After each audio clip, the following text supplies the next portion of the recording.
How would you define self-harm and why do people do it? Yeah.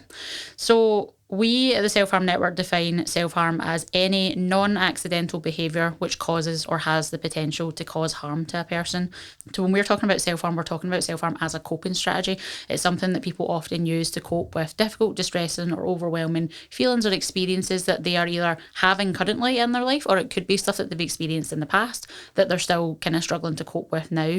And I think sometimes people always assume that these experiences are going to be negative experiences in people's life, which they very much can be.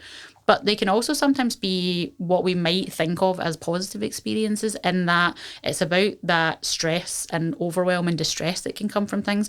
If we think about some of the studies into the most stressful things that happen in your lives, a lot of the time it's things like moving house, getting married, having children, which to the outside looking in could be a really positive thing in that person's life. They can also be really, really stressful as well. So it's about how they're using that behaviour as a coping strategy for whatever it is that's going on in their life that they're trying to cope with.